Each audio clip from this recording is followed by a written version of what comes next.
क्या कभी कोई नजर आपकी पूरी जिंदगी बदल सकती है? आज जब हम बात करते हैं रणवीर सिंह और दीपिका पादुकोण की, तो हम देखते हैं बॉलीवुड का सबसे पसंदीदा जोड़ा, दुनिया भर में मशहूर, कला में सम्मानित और दिलों में जिंदा। हम देखते हैं ले कोमो की शांति, महाकाव्य फिल्में, अवार्ड स्टेज की चमक और रेड कार्पेट की रौनक। लेकिन यह कहानी शुरू हुई थी उससे पहले, जब वे दोनों सिर्फ दो अलग अलग लोग थे, अपने अपने रास्तों पर चल रहे थे, सफलता की ओर बढ़ते हुए। इनकी कहानी, जैसा कि हम जानते हैं, 2012 में शुरू हुई। जी सिने अवार्ड्स मकाओ, चमकती हुई रोशनी, फ्लैशिंग कैमरे, रेड कार्पेट पर चलती हुई एक सिल्वर गाउन में दीपिका पादुकोण, उसी भीड़ में खड़े थे रणवीर सिंह। शायद उस समय किसी को अंदाजा नहीं था कि यही एक नजर उनकी जिंदगी का सबसे खूबसूरत अध्याय लिखने वाली थी। और फिर आया संजय लीला भंसाली का गोलियों की रासलीला रामलीला। आधिकारिक तौर पर यह सिर्फ एक फिल्म थी, लेकिन पर्दे के पीछे एक गहरी कहानी भी जन्म ले रही थी। लेकिन इससे पहले कि हम आगे बढ़ें, हमें लौटकर उनके सफर की शुरुआत देखनी होगी, जब उन्होंने एक दूसरे को देखा भी नहीं था। रणवीर सिंह का जन्म 6 जुलाई 1985 को मुंबई में एक सिंधी परिवार में हुआ। फिल्मी दुनिया का कोई बैकग्राउंड नहीं था। छोटे से उम्र में ही वे सिनेमा और प्रदर्शन की दुनिया से आकर्षित थे। उन्होंने मुंबई में पढ़ाई की और बाद में अमेरिका जाकर इंडियाना यूनिवर्सिटी से टेलीकम्युनिकेशन में डिग्री हासिल की। कॉलेज के दिनों में भी वे थिएटर और एक्टिंग की ओर खींचे चले गए थे। भारत लौटने के बाद रणवीर एडवर्टाइजिंग एजेंसियों में कॉपीराइटर के रूप में काम करने लगे, लेकिन साथ ही फिल्म के ऑडिशन भी देते रहे। लगातार असफलताएं और मुश्किलें थीं, लेकिन उनका हौसला कभी नहीं टूटा।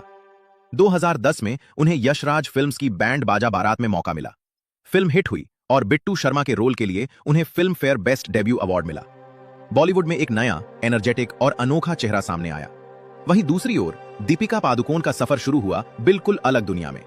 5 जनवरी 1986 को कोपेनहेगन में जन्मी और बेंगलुरु में पली बढ़ी। वे बैडमिंटन के दिग्गज प्रकाश पादुकोण की बेटी थीं। बचपन से ही अनुशासन और परिश्रम उनके जीवन का हिस्सा था। सुबह की ट्रेनिंग, राष्ट्रीय स्तर की प्रतियोगिताएं, लेकिन धीरे धीरे उनका दिल कैमरे की ओर खिंचने लगा। किशोरावस्था में दीपिका ने मॉडलिंग शुरू की और जल्दी ही पहचान बनाई। किंगफिशर कैलेंडर में उनका नजर आना उन्हें फिल्म इंडस्ट्री की तरफ ले गया। 2007 में वे फराह खान की ओम शांति ओम से बॉलीवुड में डेब्यू की।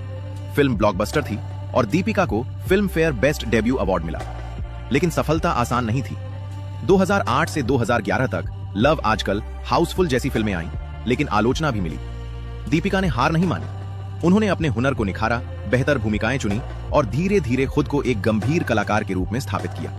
और फिर 2012 आया। रणवीर अब अपनी क्षमता साबित करने की कोशिश में थे।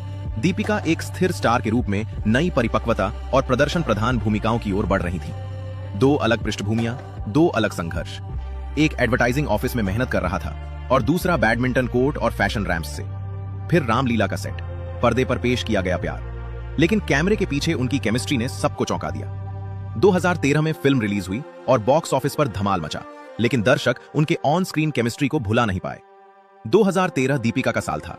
रेस 2, ये जवानी है दीवानी, चेन्नई एक्सप्रेस, रामलीला, सफलता की एक के बाद एक फिल्में। इस दौरान रणवीर अक्सर उनके आसपास दिखाई देने लगे।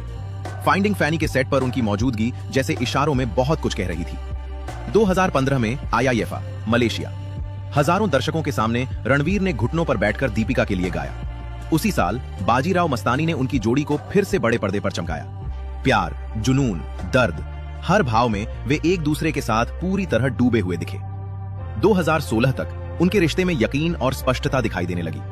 अवार्ड्स हों या इवेंट्स, हाथों में हाथ, नजरों में बातें। 2017 में दीपिका ने हॉलीवुड में कदम रखा। XXX, return of Xander cage.